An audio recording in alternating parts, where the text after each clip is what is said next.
Acompaña Lisa Cebes, quien es especialista en gobiernos latinoamericanos. Lisa, ¿cómo estás? Buenas noches, gracias por acompañarnos. Buenas ¿Qué noches, tal? bienvenida. ¿Qué tal? Buenas noches, gracias. Oye, me gustaría comenzar preguntándote, ¿qué es una Asamblea Nacional Constituyente? Que a lo mejor en México no estamos muy familiarizados con este término.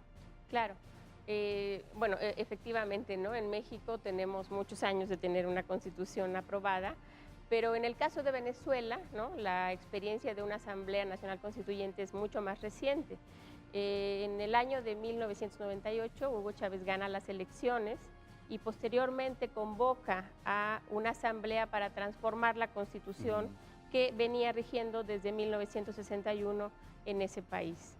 Esa asamblea constituyente tiene dos elementos que no tiene la asamblea que vimos, bueno, la convocatoria y la elección que vimos el día de ayer. Es decir, que primero hubo un referéndum que el presidente Chávez lanzó a la ciudadanía para preguntar si se quería o no modificar la Constitución. Se nombró una asamblea constituyente y posteriormente también se preguntó si aquellos artículos, tal y como habían quedado, eran aceptados por la mayoría de la población. En este caso, la asamblea que nos convoca a platicar el día de hoy, la Asamblea de Venezuela, bueno, es una asamblea que ha sido convocada a partir de un artículo que está en la Constitución de 1999 que rige hoy a Venezuela, que le permite y le faculta hacerlo. Es decir, ¿es democrático o no es democrático? Las formas para convocar a una Asamblea Nacional Constituyente son diversas, pero siempre es mejor mientras más sea o más amplia sea la consulta, ¿no? Si le consultamos a una mayor cantidad de gentes, un proceso va a ser mucho más aceptado y mucho más democrático. Peso, ¿no? La Constitución del 99 en Venezuela tiene un artículo que faculta al presidente para llamar a una Asamblea Nacional Constituyente. También podrían hacerlo 2/3 partes de la Cámara, ¿sí?, que no tienen, o sea, no podían hacerlo porque no tenían el número, o el 15% de la población venezolana a partir de una recolección de firmas. Se ha dicho mucho en los medios de comunicación que de repente nos desinforman también un poco porque no conocemos el sistema político en Venezuela, que es ilegal la convocatoria, y no es ilegal, ¿no? La facultad del presidente Maduro está ahí, a pesar de que no sea popular lo que está decidiendo, y como vemos hay una oposición pues muy molesta por esta convocatoria. Lisa, ¿cuál es la razón detrás de la cual el presidente Nicolás Maduro decide convocar a esta asamblea? Mira, la asamblea en realidad, si nosotros nos ponemos a revisar un poco lo que se ha escrito en los últimos días, nadie sabe a ciencia cierta cuáles van a ser los cambios que va a incluir. Es decir, una reforma constitucional siempre trata de resolver algún problema legal o del gran acuerdo nacional que tiene una población. En este caso no está muy claro, y mi idea o lo que yo les propongo que podría servirnos para entender lo que pasa en Venezuela es que la asamblea en realidad es una solución a un conflicto entre dos fuerzas políticas, una encabezada por el chavismo, ahora en la cara de Nicolás Maduro como presidente, y la otra encabezada por lo que se conoce como la Mesa de la Unidad Democrática, que es una serie de 18 partidos políticos pequeños que se han unido en contra del chavismo desde hace muchos años. Desde que el presidente Chávez estaba vivo y ganaba elecciones, son los mismos personajes, pero que ahora han logrado unificarse y que representan prácticamente la mitad del electorado, ¿no? ¿Por qué digo que la Asamblea Nacional Constituyente no está en el centro del debate? Cuando gana Nicolás Maduro las elecciones en el año 2013, gana con un margen cerradísimo. Ustedes recordarán, se parecía mucho a las elecciones en México de López Obrador, ¿no? Que eran 400,000 votos de diferencia, era una diferencia mínima. Entonces se decía que Maduro no tenía el carisma que tenía el presidente Chávez, ¿no? No logró arrasar, ¿no? En esas elecciones gana con 7,5 millones de votos.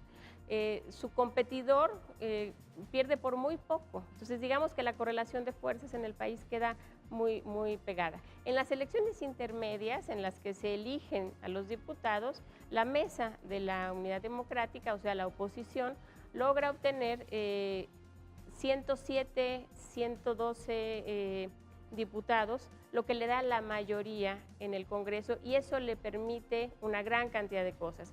O sea, tal y como está la Constitución, ahí la oposición puede hacer muchísimas de las cosas que antes no podía hacer.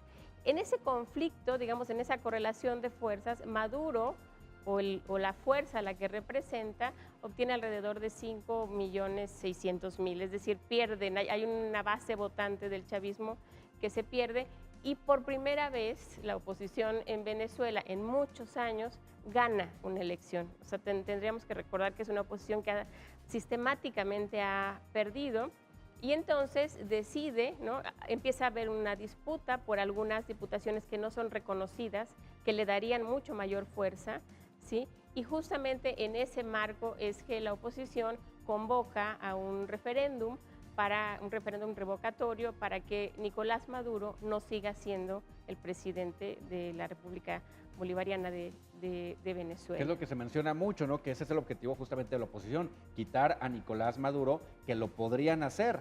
Lo podrían haber hecho, sí. En este momento ya no. Ya el conflicto, digamos, ha tomado otros otras rutas, porque necesitaban una cantidad de firmas importante que no lograron recaudar, pero también que el tribunal no reconoció, que el CNE, digamos, el órgano electoral, no reconoció como válidas, ¿no? O sea, esta historia de lo que está pasando en Venezuela no es una historia entre buenos y malos, claro. Es una historia clásica de una disputa por el poder en un país donde hay un gran empate. O sea, muchos se preguntan por qué a pesar de esta gran crisis el gobierno de Maduro no cae. Y bueno, y tiene que ver con que sí hay una base de apoyo popular muy fuerte. Las cifras que dieron de la elección del día de ayer, si hacemos caso al CNE, ¿no? Podríamos ponerlo en duda, decir que están infladas, etcétera, pero la cifra oficial son 8 millones de votantes. Es decir que 8 millones de personas, 1 millón más, ha refrendado el madurismo, digamos.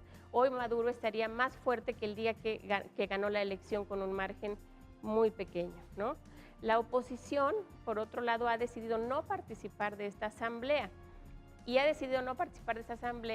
denunciado en distintos medios internacionales las razones, y tiene que ver también por la forma en la que se ha convocado. Es decir, una de las cosas por las que critican la convocatoria de la asamblea es porque no se llamó a la representación de los partidos. O sea, no hay miembros de los partidos en esta asamblea constituyente que va a redefinir las reglas del juego político en Venezuela.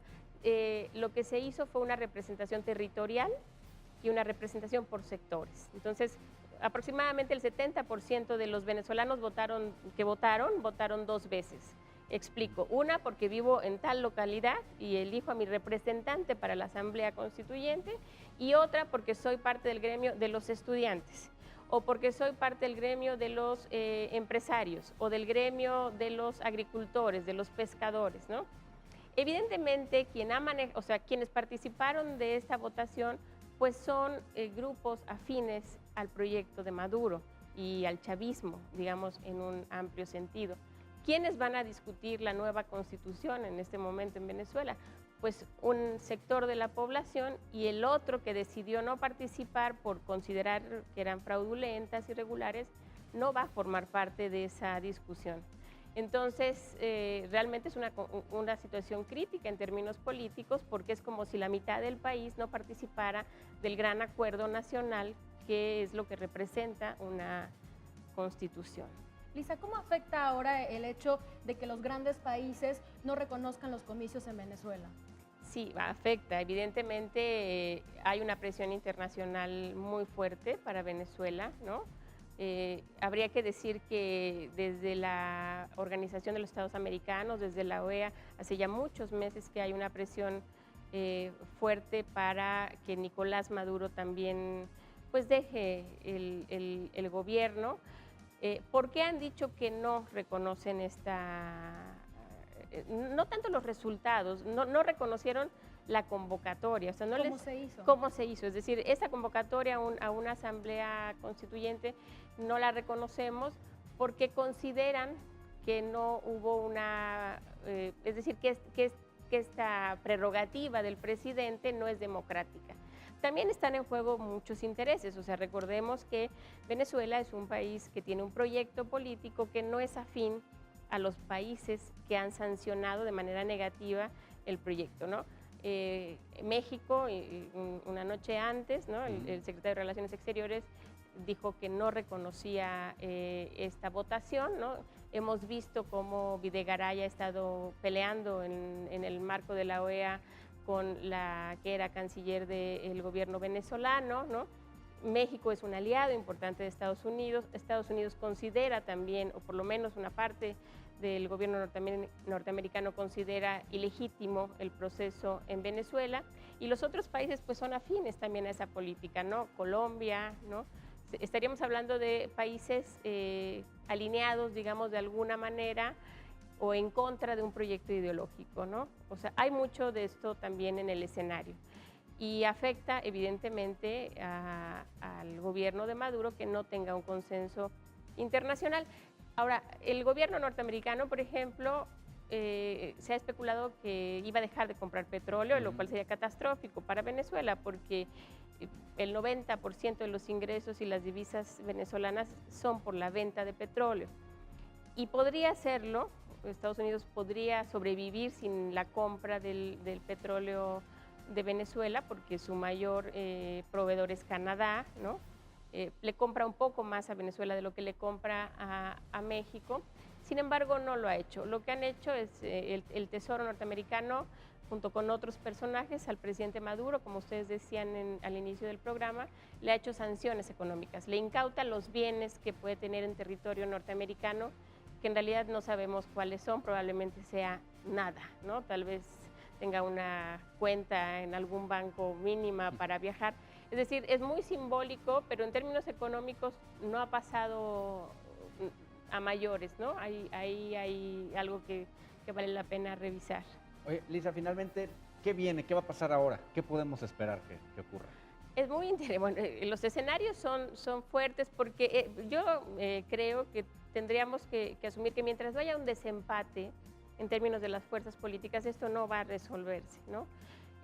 La oposición tendría que leer con mucho cuidado lo que está pasando, porque si efectivamente 8 millones de venezolanos fueron a hacer la votación, asistieron a la votación, quiere decir que la exacerbación del conflicto ha beneficiado al gobierno, por lo menos internamente, más que golpearlo. La otra cosa que tendríamos que observar es cómo viene la economía para Venezuela. También una parte de la crisis que está viviendo Venezuela se sostiene en una crisis económica muy fuerte por la caída de los precios del petróleo. Yo les he dicho que cerca o más del 90% de los ingresos vienen por vender barriles de petróleo, y cuando llega Maduro a la presidencia, el barril del petróleo está en $98 y en este momento está en $24. O sea, es quedarse absolutamente pobres. Es un gobierno que no tiene en este momento los recursos para tener contenta a su población. Hay desabasto, hay una caída del PIB del 10% y una inflación galopante y terrible, ¿no? Entonces sí hay un problema real en este momento, que podría modificarse si los precios del petróleo también empezaran a subir, como predicen algunos de los análisis que hace la Organización de los Países Productores de Petróleo, Banco Mundial, etcétera. Y ahí otra vez el juego de poder, ¿no? También la oposición querría gobernar justo cuando los precios del petróleo vuelvan a subir, ¿no? Lógicamente. Y quienes están en el gobierno querrían poder aguantar esta crisis hasta que los precios del petróleo vuelvan a subir. Pero seguramente lo que vamos a ver en los próximos días, por lo menos Capriles, que es el líder de la oposición, ¿no? Es la figura más importante y más visible, pues ha anunciado que van a recrudecer las marchas, las manifestaciones, ¿no? Y seguramente habrá más enfrentamientos en Venezuela. Interesantes estos escenarios. Te agradecemos mucho que nos hayas acompañado esta noche. Bueno, gracias a ustedes. Buenas noches, Lisa Aceves, especialista en gobiernos latinoamericanos.